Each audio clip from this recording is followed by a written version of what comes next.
Good evening, everyone. It's the Duchess of Monty Shit Show here again, coming to you non-live from Sussex in the UK. I hope you're all doing okay and have recovered from watching my last video. God, it was a tearjerker, wasn't it? I'm so sorry. If I ever do another one of those, I promise I'll give you plenty of warning so you can stock up on tissues. So on to the standard housekeeping. Everything I say in this video are simply my own thoughts and opinions. Please do your own research into things. Any pictures I use have been taken from the public domain and social media, and I follow the fair use and fair dealings guidelines. Well, as is always the case, a lot has happened over the past few days.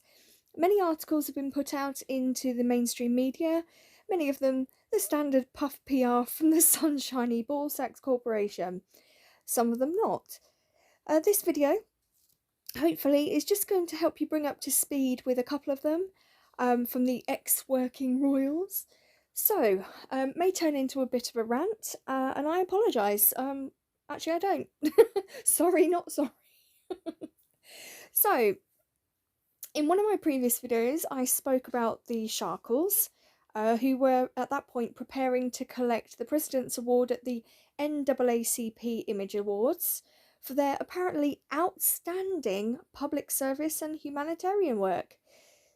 Yeah, okay then. Moving on. Much was made on social media about Meghan's dress.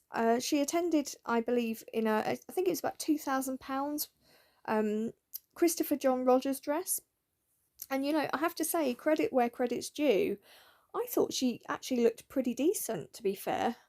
I mean, we've seen her in a lot worse, haven't we? Do you remember that the red monstrosity in Harlem, which I always liken to a cheap pair of theatre curtains? She also wore £7,000 worth of accessories, which actually I thought was pretty conservative for Meghan. I think perhaps she's taken on board the huge backlash she received after her trip to Harlem, or perhaps she might be taking a leaf out of Catherine's book and subscribing to the theory of less is more. Who knows? Harry attended in a standard black tuxedo and bow tie, but it wasn't, to be honest, it wasn't his attire that I saw a buzz about on social media. The thing that really got people talking about Harry, I mean, God forbid, God forbid he actually upstaged his wife. You couldn't really fail to notice not his clothes, but how awkward and how uncomfortable he seemed to be while he was stood next to Meghan. His body language looked really awkward, to me personally it did, and he seemed really anxious from the get-go. He didn't really seem entirely comfortable being in the spotlight, just my opinion. In my opinion, it was Meghan's night, and always was going to be. In the run-up to the awards, rumours began circulating about her big reveal dress, and I know I touched upon that in my last couple of videos. I mean, as she was handed the award, I don't know if you ever saw the footage. She didn't even look at it. She just literally took it and passed it straight onto Harry and walked off so she could do what she came to do, which was her speech. She didn't even grab his hand or walk to the, walk to the podium or wherever she stood. She didn't even walk with him. She just literally thrust the award at him and walked off, which I thought was incredibly rude, but also incredibly telling. I mean, it was all ultimately about her, wasn't it? With Harry, although he did his part with the speech, he ultimately, on a couple of occasions, paid homage to his incredible wife. He also, if you watch his speech, presents Meghan to the host and steps back, as if she was the star of the show and he was just there as her support act. He was kind of the backing singer to her band.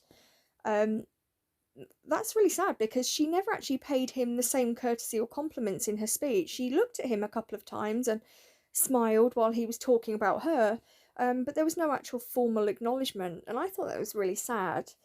It's also really sad to see him go from a prince of the United Kingdom and the Commonwealth to what essentially I see him as, which is a henpecked husband, and in my opinion, a complete sap. um, I mean, you can't deny he's hopelessly in love with her. Good for him. Nice that he found someone finally. And he'd absolutely do anything for her. But at what cost?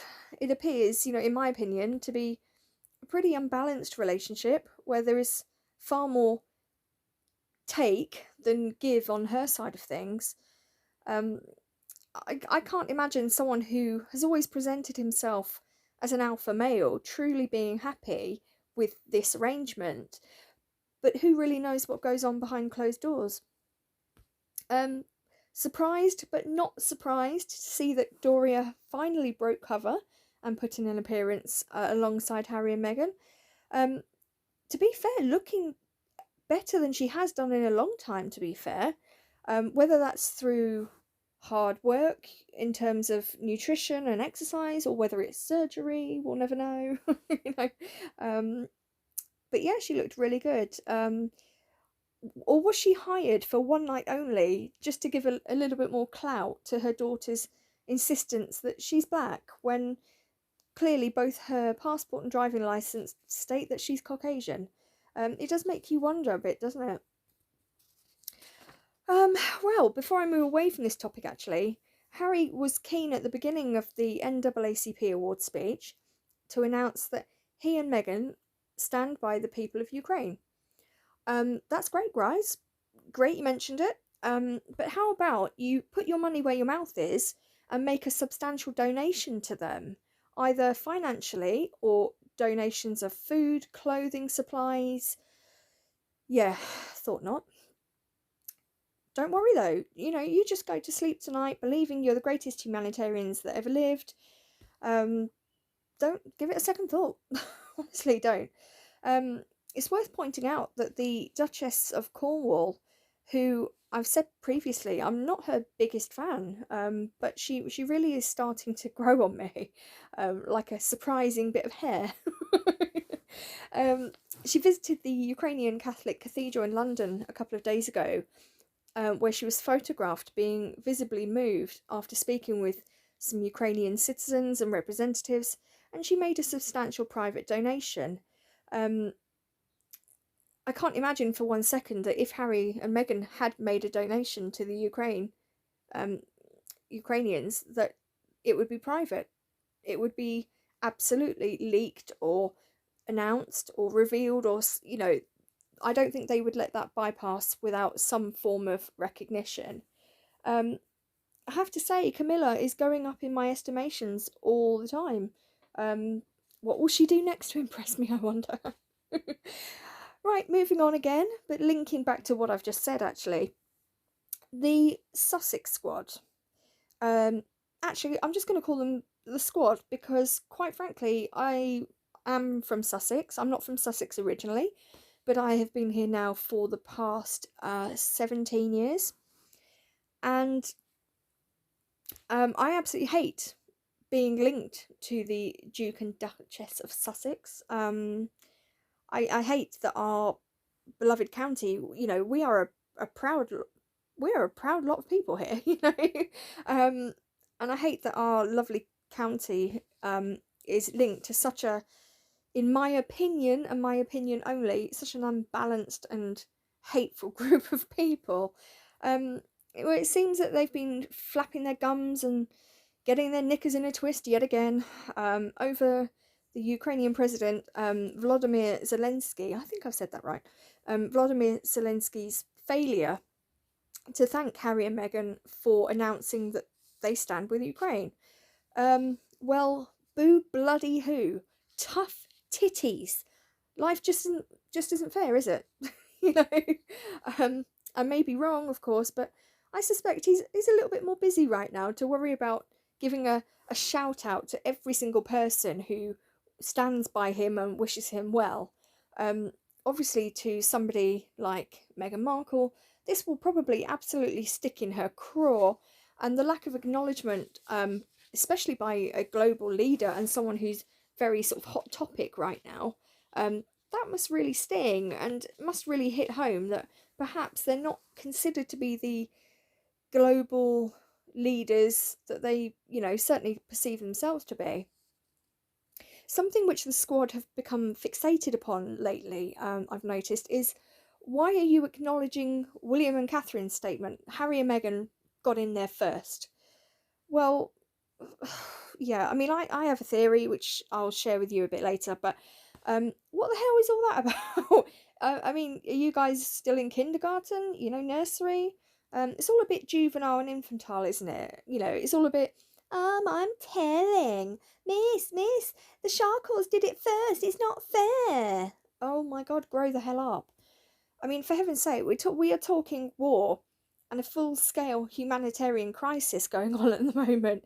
You know, families are being separated, people are being maimed, people are being killed, and all the squad can worry about is whether their faves got a shout out or not. I mean, yes, they may have well put their statement out first through the Archwell website, noting as well, calling on global leaders to act. While sitting in their $14 million Monty Shitshow mansion, not acting in the slightest. But what they don't seem to understand in the squad is that since walking away from the royal family and continually trashing the royal family and the British nation at every available opportunity, they're not seen as leaders. People that are seen as leaders, you know, have compassion, kindness, courtesy. At this present time, everything that Harry and Meghan do not appear to have. I mean, let's not forget they were escorted out of the UN building last year. They're not seen as diplomats, unfortunately, whereas William and Catherine are. Well, certainly William anyway, being second in line to the throne. You know, the Cambridge's statement would of course come after Harry and Meghan's, because they were essentially breaking royal protocol by putting the statement out. Usually the royals are to stay neutral and to stay quiet on political matters. You know, any break in protocol, such as the statement that the Cambridges put out, would have first needed to be have been prepared and then approved by Her Majesty the Queen, or probably actually even the government, before being released into the media. I mean, my personal view on this is that the royal family held off and waited to see Boris Johnson's and the government's stance on the matter first, and then released their statements accordingly to support that stance. You know, what have the Monty Shit Show 2 gained by being the first anyway? Absolutely nothing. What has all the squads jumping up and down and squawking done to help Harry and Meghan? Again, absolutely nothing. So my advice, take it or take it not, my advice is to pipe down and concentrate your time, your effort and concern on those that really do need it. I notice also that the squad keep going on about Harry and Meghan finally having a voice. Yes, they do have a voice and they are perfectly entitled to use it, but they need to back their voice up with actions. Otherwise, it's just empty words and empty word salad. They do have voices, and yet no one of importance seems to be listening to them, and you need to ask yourselves why. To balance the scales a little here, I am a fair person. It wasn't actually Meghan and Harry complaining about not getting publicly thanked, but I can imagine in private a few plates lost their lives in the mansion. The theory I have, and I'm basing this on personal experience here, is that they weren't thanked because they are just not liked. There, I said it. They're not liked. I'm not for one moment suggesting that the president of Ukraine is rude enough to deliver a blatant public snub, but if you do read between the lines, what hasn't been said says everything, in my opinion. I'll tell you a true story. Back in 2002, 2003, I had a really lovely weekend job working behind the bar of a cute little country pub in my hometown in Oxfordshire. Those in the UK, think Emmerdale but with no sheep. Everybody knows everyone else and everyone else knows everyone's business, and they make it their business to know your business, and yeah, just that kind of vibe. One Saturday night, we'd held a party in the pub as it was the landlord's birthday. The pub was completely crammed full of people, uncomfortably so actually, and for several hours, myself and another barmaid were rushing around, pouring and mixing drinks, collecting glasses, going down to the cellar, changing the barrels, replacing the optics, generally, everything a barmaid should do. Um, you know, but whilst the landlord and his wife were off, understandably off enjoying the party. It was hard work, not going to lie. Um, Towards the end of the night, the landlord got on the microphone and did the traditional thank you speech. He thanked his wife, he thanked his sons, his daughter in laws, um, his grandchildren, the guy that turned up to do the entertainment, the karaoke disco thing. He thanked his family, he thanked his friends, he thanked the regulars, and all the people that turned up in the pub to celebrate his birthday. And then he mentioned the other barmaid that was working with me.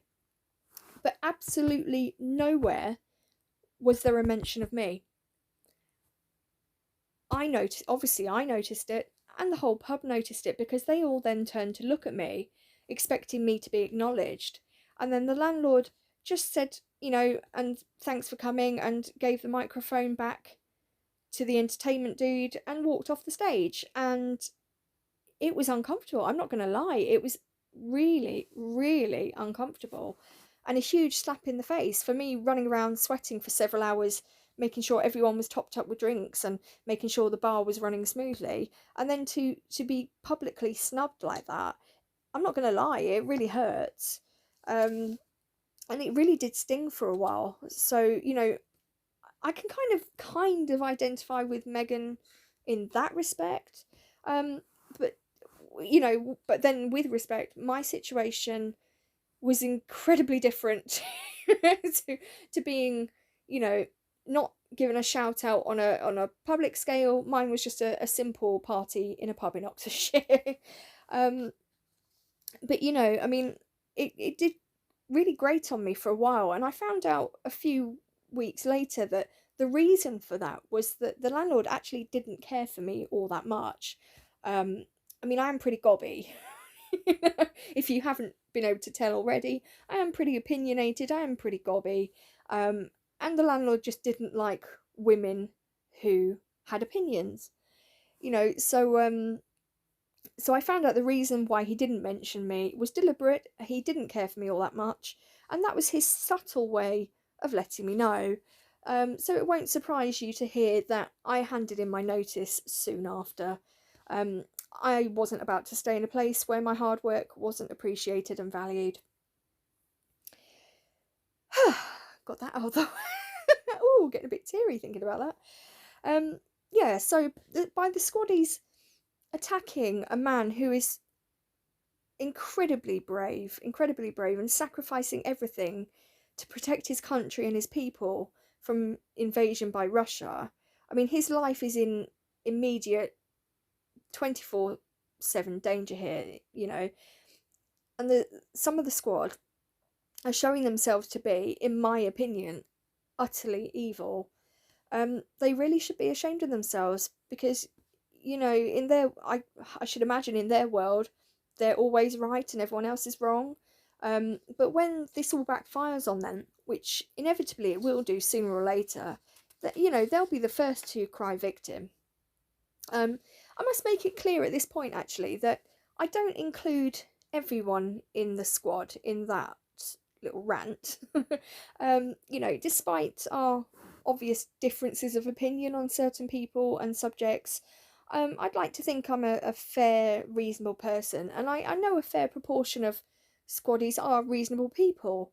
If you strip away all the bravado and bullshit, excuse my language, but if you strip away all the bravado and the BS, just a small sector of the, Sussex squad community, in my opinion, are going way too far, crossing the line into seriously unhinged territory. And they're giving the rest of the squad, as a collective, an incredibly terrible reputation, as well as it reflecting bad on Meghan and Harry, because the squad are essentially representing Meghan and Harry and their values and everything that they hold dear, and the work that they do. Um, you know, and I can't imagine for 1 second that despite all their flaws, I don't think Meghan and Harry would condone attacks towards Vladimir Zelensky, a very courageous man on their behalf. So if you just happen to be listening to this and you are one of the offenders, I really do urge you to please stop and think about what you're doing, um, because it really just is absolutely abhorrent. And if you can go to bed at night, you know, with that on your conscience, and you get a good night's sleep, good on you. But I personally wouldn't be able to. um, Okay, so I think I'm going to leave it here. My piece has been well and truly said on this subject. I do have a new video planned for the next couple of days, which will feature much more light-hearted news about the royals. So until then, please do help this channel to continue growing. Please do like, share, subscribe, hit the notification bell, and leave your comments below. Take care, everyone, and I'll see you in the next one.